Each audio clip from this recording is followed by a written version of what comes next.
بدلنے جو دھوکہ ہوتا ہے یہ یتیموں کے مال میں لوگ کرتے تھے، فرمایا کہ اس کی قطعاً اجازت نہیں ہے، حرام ہے، چاہے بچے ہو یا بچیاں ہوں۔ لڑکے تو بڑے ہو کر پھر پوچھتے تھے کہ ہمارے مال کا کیا ہوا، لیکن بچیاں تو بیچاری کمزور تھی، وہ کچھ پوچھ نہیں سکتی تھی، تو اس لیے اللہ نے فرمایا کہ وہ چاہے لڑکے ہو یا لڑکیاں ہوں، یعنی یتیم جس کے حوالے ہیں ان کو چاہیے کہ صحیح معنوں میں ان کا خیال رکھے، ان کے مال میں گڑبڑ نہ کرے، ان کی تربیت میں بھی کمی کوتاہی نہ لائے۔ اس کے بعد نکاح اور شادی کا تذکرہ فرمایا کہ 4 عورتوں سے بیک وقت نکاح کی اجازت ہے، بشرطے کہ ان کے حقوق کی ادائیگی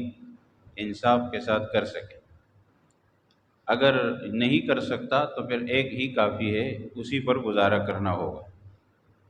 یہ حکم پہلے سے تھا، جاہلیت کے زمانے میں بھی لوگ کئی شادیاں کرتے تھے، لیکن کوئی اصول قانون نہیں تھا، کسی کا تھوڑا خیال رکھو، کسی کا مت رکھو، کسی کا حق ادا کرو، کسی کا نہ ادا کرو، مرضی ہوتی تھی۔ اسلام نے کہا کہ نہیں، خواتین پر یہ ظلم نہیں ہوگا، اس کی حد ہے 4 تک کی اجازت ہے، اور حقوق کی ادائیگی لازم ہے، برابری لازم ہے، اگر فرق کرے گا تو گناہگار ہوگا، دنیا میں بھی اور آخرت میں بھی اس پر پکڑ ہے۔ اس کے بعد یہ ہوتا تھا کہ جاہلیت میں عورت کو میراث میں سے بھی کچھ نہیں ملتا تھا، بچوں کو بھی نہیں ملتا تھا۔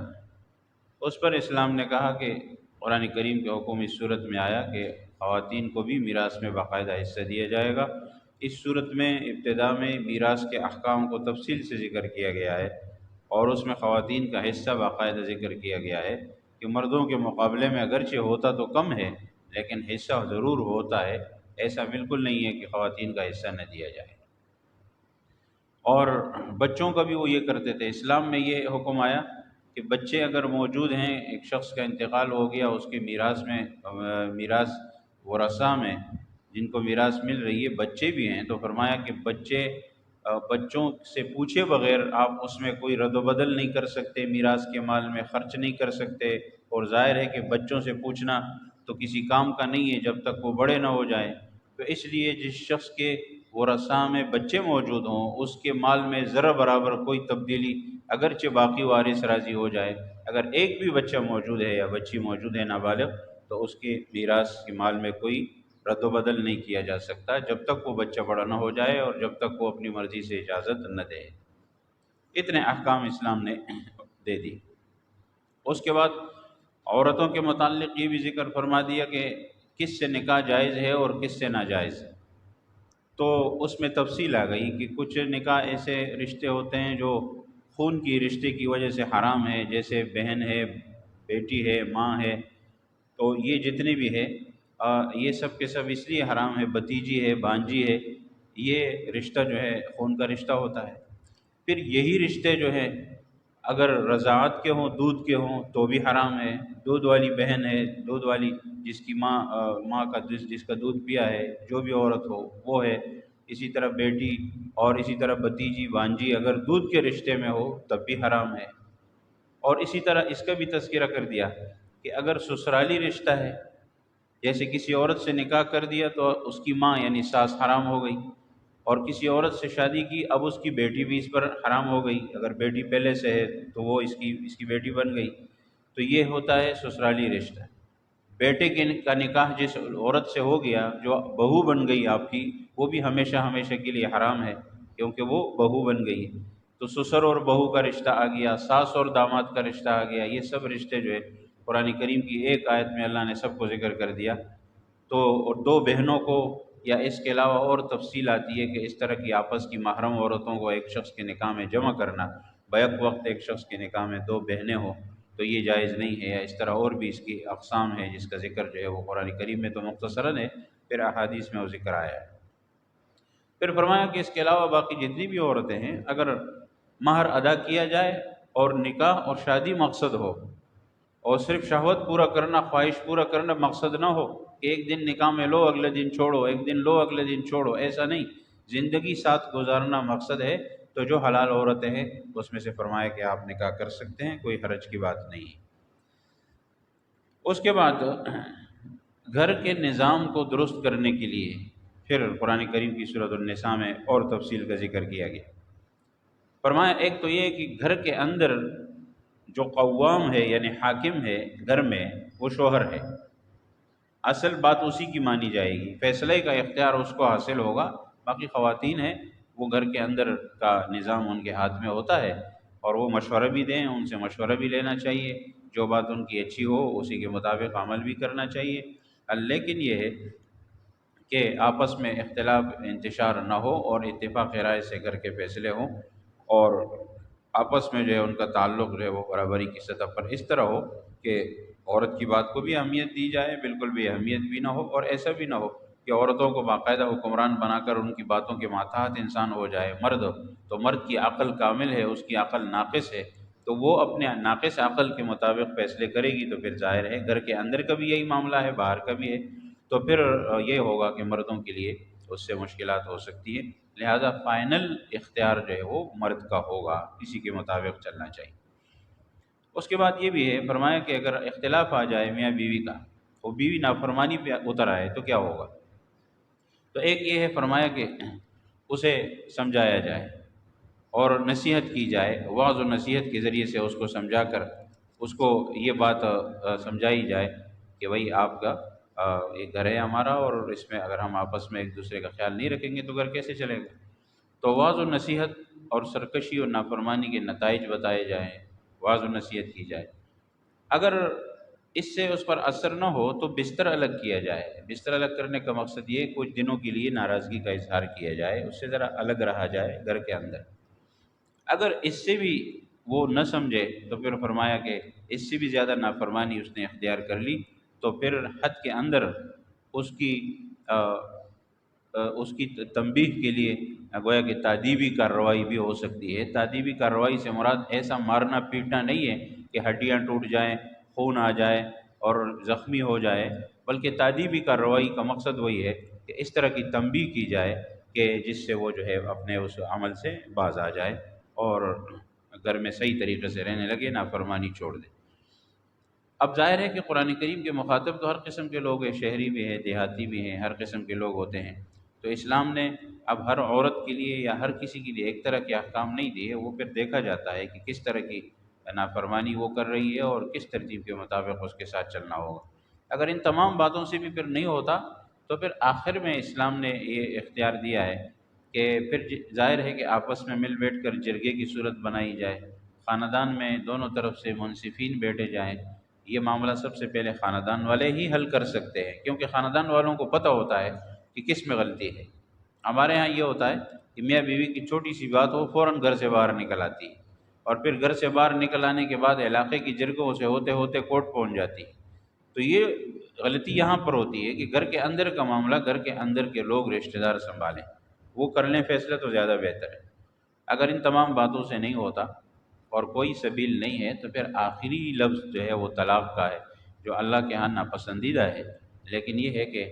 جب کوئی اور راستہ نہیں بچتا تو پھر یہ ہے کہ پھر اس عورت کو اور مرد کے راستے الگ ہو جاتے ہیں۔ پھر شوہر کے لیے یہ بھی جائز نہیں ہے کہ وہ بلا وجہ اس کو اپنے نکاح میں رکھ کر اس پر ظلم کرے، اور اس کے لیے بھی جائز نہیں ہے کہ وہ پھر شوہر کی نافرمانی کر کر کے اپنے آپ کو گناہگار کرے۔ تو اس سے بہتر یہ ہے کہ بس پھر ان کے راستے الگ ہو جائیں تاکہ سب اپنا اپنا راستہ لے۔ باقی اس کے علاوہ جو ہے یہ بھی بتایا گیا کہ آپس میں احسان کا معاملہ کرو ایک دوسرے کے ساتھ، اس سے بھی گھر کا نظام درست رہتا ہے۔ یعنی یہ اگر آپ کہیں کہ جی یہ میرا کام نہیں ہے، عورت کہے کہ میں کیوں روٹی پکاؤں، یہ میرا کام نہیں ہوتا ہے نا، آج کل اس میں لگے ہوتے ہیں کہ میرا جسم میری مرضی، یہ میرا کام نہیں ہے، کھانا گرم کرنا میرا کام نہیں، روٹی گرم کرنا میرا کام نہیں ہے، اور کپڑے استری کرنا تو میرا کام نہیں ہے۔ اب شوہر آگے سے کہے کہ جی یہ بھی تو میرا کام نہیں ہے، عورت کہے کہ آپ گھر کے کاموں میں میرے ساتھ ہاتھ نہیں بٹاتے، اب شوہر کہے کہ جی آپ دفتر کے کاموں میں پھر میرے ساتھ ہاتھ بٹائیں، پھر میں باہر مزدوری کرتا ہوں بوریاں اٹھاتا ہوں، پھر بیوی باہر نکلے بوری اٹھائے، تو اب ہر کسی کا اپنا اپنا کام ہے۔ قرآن نے کہا کہ آپ اپنے اپنے کام کے مطابق اپنی ذمہ داریاں سنبھالیں، عورت گھر کی حکمران ہے، یعنی گھر کی ذمہ داریاں اس پر ہے، مرد کے ذمہ باہر کا کام ہے کہ وہ کما کے لائے، عورت کو دے، بچوں کو دے، تو یہ اپنے کام اور احسان کا ہو۔ رسول اللہ صلی اللہ علیہ وسلم اپنے ازواج مطہرات کے ساتھ گھر کے کاموں میں باقاعدہ حصہ لیتے تھے، یہ نہیں ہے کہ نہیں ہوتا تھا، یہ کوئی بری بات نہیں ہے۔ تو یہ آپس میں ہاتھ بٹانا چاہیے کام میں ایک دوسرے کے ساتھ، اس کو احسان کہتے ہیں۔ ذمہ داری نہیں ہے لیکن اس سے بڑھ کر آپ کریں گے احسان ہوگا، اور احسان ایسی چیز ہے کہ اگلے والے کا دل آپ اس سے جیت سکتے ہیں، پھر آپس میں اتفاق رہے گا اور اختلاف کی نوبت نہیں آئے گی۔ اب اسلام میں مساوات کا، برابری کا، انصاف کا درس ہے، یہ تمام مخلوقات کے لیے ہے، حتیٰ کہ کافر تک کے لیے۔ فرمایا کہ کافر کے ساتھ بھی آپ کو انصاف کرنا ہے، بے انصافی آپ کافر کے ساتھ بھی نہیں کر سکتے، بے انصافی آپ جانور کے ساتھ بھی نہیں کر سکتے۔ انسان تو انسان ہے، پھر مسلمان تو مسلمان ہے، پھر پڑوسی تو پڑوسی ہے، پھر رشتہ دار رشتہ دار ہے، سب کے حقوق فرمائے کہ یہ اللہ تبارک و تعالیٰ نے بیان کر دیے۔ حضرت عثمان ابن طلحہ رضی اللہ عنہ جن کے پاس بیت اللہ شریف کی چابی تھی، آپ علیہ الصلوۃ والسلام نے ان سے لے کر پھر واپس کر دی تھی، ان کے متعلق یہ تھا کہ چابی لی گئی، پھر سب مسلمانوں نے خواہش ظاہر کی کہ یہ چابی ہمیں مل جائے، بہت بڑا اکرام اور اعزاز ہے کہ بیت اللہ شریف کی چابی وہی کسی کے پاس ہو، کلید بردار اس کو کہتے ہیں۔ لیکن آپ علیہ الصلوۃ والسلام نے واپس ان کو دے دیا، اور قرآن کی آیت بھی نازل ہوئی کہ اللہ تعالیٰ کا حکم یہ ہے کہ امانت کو اپنے اہل کے حوالے کر دو، اور آج بھی انہی کے خاندان میں وہ چابی چلی آ رہی ہے، ابھی بھی اسی خاندان میں موجود ہے۔ تو یہ سلسلہ آج بھی، جب تک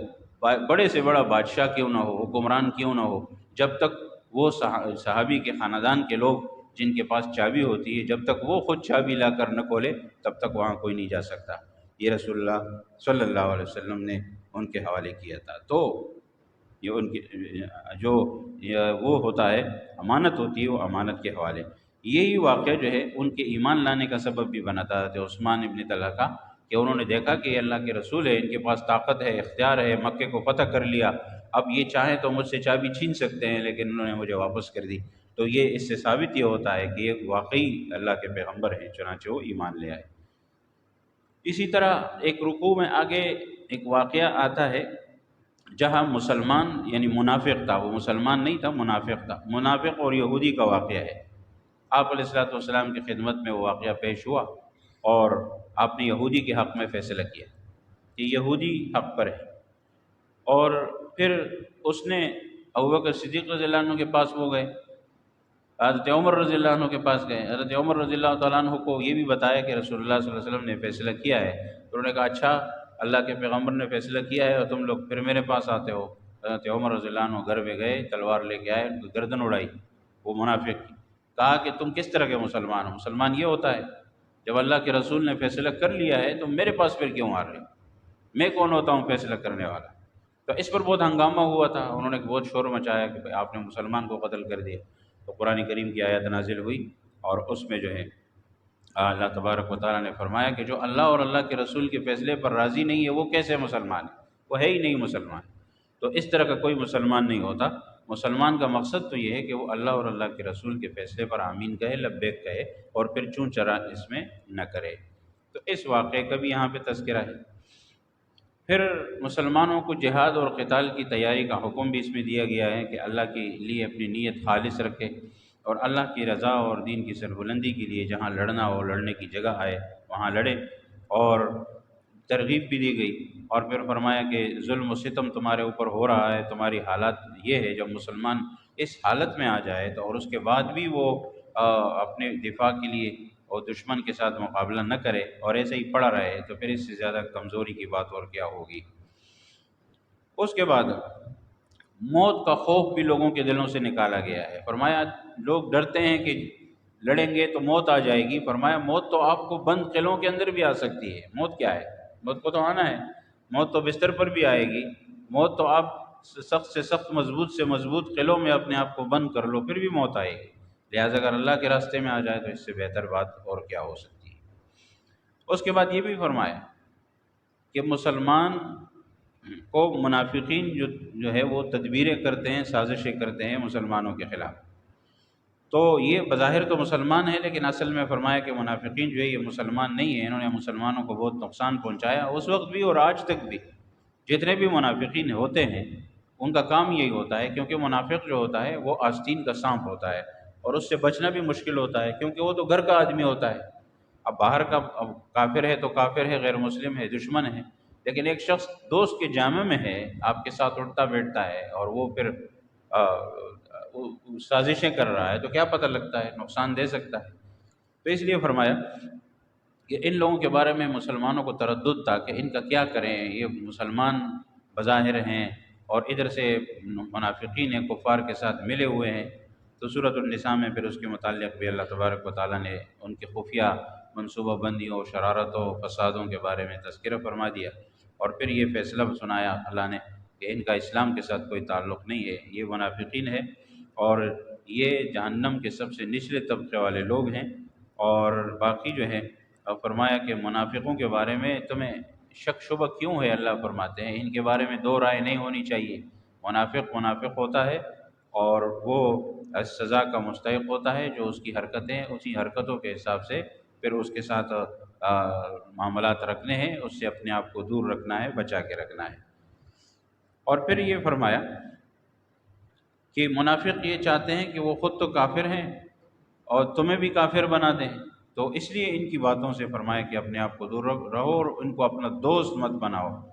اور اگر مقابلے کی نوبت آئے تو پھر وہ جہاں بھی ملے، جب کفار سے مقابلہ ہوگا ان کو مارا جائے گا،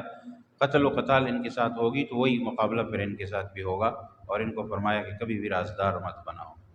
پھر آگے قرآن کریم میں یہ بھی فرمایا کہ مومن کو اگر قتل کیا گیا ناحق کسی نے کیا تو اس کی سزا جہنم ہے، اور ہمیشہ کے لیے، یعنی بہت لمبا زمانہ۔ اگر حلال سمجھ کے کرتا ہے ناحق مسلمان کو قتل تو وہ تو ہے ہی کافر، وہ تو اسلام پر عمل نہیں کر رہا، تو ہمیشہ کا جہنمی ہے۔ اگر ناحق سمجھ کر، گناہ سمجھ کر اس سے ہو گیا تو یہ ہے کہ بہت لمبا عرصہ وہ رہے گا۔ اس لیے فرمایا کہ مسلمان کے ناحق قتل سے اپنے آپ کو محفوظ رکھو، ورنہ اس پر اللہ کا غضب اور لعنت اللہ کی طرف سے نازل ہوتی ہے۔ اور پھر یہ ہے کہ یہ تمام اہمیت اللہ کے راستے میں قربانی دینے کی، دین کے لیے لڑنے کی، اور اعلاء کلمت اللہ کے لیے جو کچھ بھی ہے، یہ سارا تذکرہ اللہ تبارک و تعالیٰ نے پھر دوبارہ بھی فرما دیا۔ جہاد کے ساتھ ساتھ ہجرت کا تذکرہ بھی فرمایا، کیونکہ یہ ہجرت جو ہے اپنے گھر بار کو اللہ کے لیے چھوڑنا، اللہ کے دین کے لیے چھوڑنا، یہ بھی ایک قسم ہے جہاد کی۔ تو اس لیے فرمایا کہ ایسی صورت کے اندر پھر جب ضرورت آتی ہے تو پھر آپ کو اپنا گھر بار چھوڑ کر دوسری جگہ ہجرت کرنی پڑے گی۔ تو یہ ہجرت کی آیات جب نازل ہوئی، ایک صحابی تھے، سخت بیمار تھے، چل نہیں سکتے تھے، اور اپنے بیٹوں سے کہا کہ مجھے چارپائی پہ ڈال کر مدینہ منورہ لے جاؤ، کیونکہ میں جا نہیں سکتا، بہت کمزور ہوں، مکے میں ایک رات بھی نہیں گزاروں گا۔ اور ان کو کوئی مسئلہ نہیں تھا، وہ یہ کہ اللہ کا حکم آ گیا ہے، اب مجھے ہجرت کرنی ہے، باہر صورت جانا ہے۔ تو کہتے ہیں ان کو چارپائی پہ ڈال کر مدینہ منورہ لے جانے لگے، لیکن جیسے ہی وہ روانہ ہو گئے ان کا انتقال ہو گیا۔ تو اس لیے اللہ تبارک و تعالیٰ نے پھر آیات نازل فرمائی سورۃ النساء کی کہ جو شخص اللہ اور اللہ کے رسول کی لیے ہجرت کی نیت سے گھر سے نکل جائے تو بس راستے میں موت آ جائے تو اس کا ثواب پورا ہو گیا، کیونکہ اس نے تو نیت کر لی، اللہ کے راستے میں دین کے لیے نکل چکا ہے، ہجرت کے لیے نکل چکا ہے، تو اللہ تعالیٰ اس کو معاف بھی کرے گا، بخشش بھی ہوگی، اور اللہ کی طرف سے وہ اس کی ہجرت قبول ہے۔ پھر ہجرت جہاد میں، لڑائی میں، جنگ میں خوف کا معاملہ بھی آتا ہے، تو صلاۃ الخوف کا ذکر کیا اللہ تعالیٰ نے کہ جنگ کے دوران بھی نماز معاف نہیں ہے۔ سامنے دشمن کی فوج ہے یا پیچھے دشمن کی فوج ہے، فرمایا کہ دو جماعتیں ہو کر لڑو، ایک جماعت لڑائی کرے، دوسری جماعت دشمن کو دیکھے، پھر وہ آگے آئے اور یہ والی پیچھے جائے باقاعدہ، اور اسلحے کے ساتھ نماز پڑھ لو۔ اگر آپ کو مسئلہ ہے کہ اچانک کوئی حملہ نہ کرے تو اسی حالت میں فرمایا کہ نماز پڑھو، اس کو صلاۃ الخوف کہتے ہیں، اس کی شریعت میں تفصیل سے احکام موجود ہے۔ صلاۃ مسافر کا بھی تذکرہ فرما دیا کہ جو شخص گھر سے نکلتا ہے اور اس مدت سفر میں ہوتا ہے وہ سفر کے حساب سے نماز پڑھے، سفرانہ نماز پڑھے، اس کا تذکرہ بھی ہے۔ تو یہ چونکہ پھر وہاں یہ واقعہ ہوا تھا، یہ واقعات پیش آئے تو صلاۃ خوف اور صلاۃ مسافر کا تذکرہ بھی آ گیا۔ اور اس کے علاوہ ایک واقعہ اور بھی ہوا تھا، ایک شخص نے چوری کی اور یہودی پر الزام لگا دیا، تو اس کے رشتہ داروں نے اپنے باتوں میں چالاکی کے طریقے سے رسول اللہ صلی اللہ علیہ وسلم کو متاثر کر دیا، اور آپ علیہ الصلوۃ والسلام یہ ماننے پر مجبور ہو گئے کہ یہ جو شخص ہے اس کی غلطی نہیں ہے، اور یہودی کے خلاف فیصلہ ہونا تھا، لیکن اللہ تعالیٰ نے آیات نازل فرمائی اور فرمایا کہ ان لوگوں کی ان باتوں میں نہ آئے، اور یہ حکم بھی آ گیا حدیث میں بھی یہ بات آئی کہ رسول اللہ صلی اللہ علیہ وسلم نے فرمایا کہ اگر تم میں سے کوئی شخص چالاکی سے مجھ سے فیصلہ کروائے تو وہ چیز اس کے لیے پھر بھی حلال نہیں ہوگی۔ چالاکی کرنے سے بات نہیں چلے گی، اللہ کے ہاں اگر وہ چیز اس کی ہے تو ٹھیک ہے، اگر نہیں ہے تو وقتی طور پر کسی کے سامنے زبان کی چالاکی کر کے اس جج سے، قاضی سے اپنے حق میں فیصلہ کروانا، اس سے وہ چیز آپ کے لیے حلال نہیں ہوگی۔ جب اللہ کے پیغمبر کے فیصلے سے حلال نہیں ہوگی تو کسی اور کے فیصلے سے کیسے حلال ہو سکتی ہے؟ تو اس لیے اس کا تذکرہ بھی فرما دیا۔ اور پھر یہ آیات اور یہ واقعہ دیکھیں کتنے بڑے انصاف کا واقعہ ہے جو اسلام میں ہے، کہ یہودی اور مسلمان کے تنازع میں آپ علیہ الصلوۃ والسلام مسلمان کی طرف آپ کا میلان ہوا، آپ مائل ہوئے کہ میں مسلمان کے حق میں فیصلہ کروں۔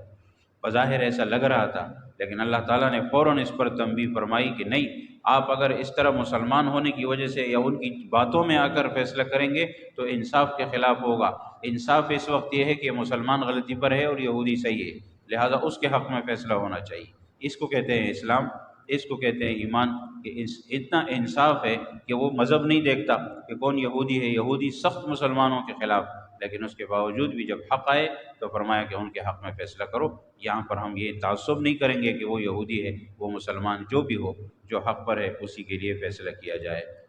تو اس لیے بہرحال یہ آیات جب نازل ہوئی نا تو کہتے ہیں کہ جس نے چوری کی تھی وہ مکہ بھاگ گیا، مرتد ہو گیا، نعوذ باللہ۔ اور اس کے بعد اللہ تبارک و تعالیٰ نے آگے ارشاد فرما دیا کہ سب سے بڑا جرم جو ہے یہ کفر شرک،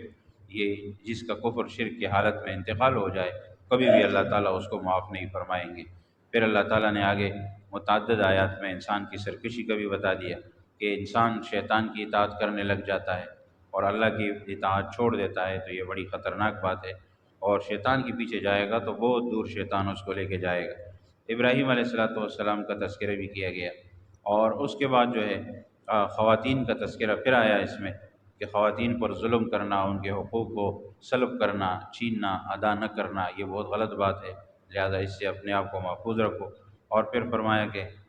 پھر وہی تذکرہ آیا کہ میاں بیوی کے گھر میں اگر اختلاف آ جائے تو آپس میں صلح کر لینی چاہیے، اور منافقین کی مذمت کو دوبارہ بیان کیا گیا کہ یہ بہت ہی زیادہ خطرناک لوگ ہیں اور جہنم کے نچلے طبقے والے لوگ ہیں، لہٰذا اپنے آپ کو ان کی سازشوں سے دور رکھو۔ اللہ تبارک و تعالیٰ سمجھنے کی اور عمل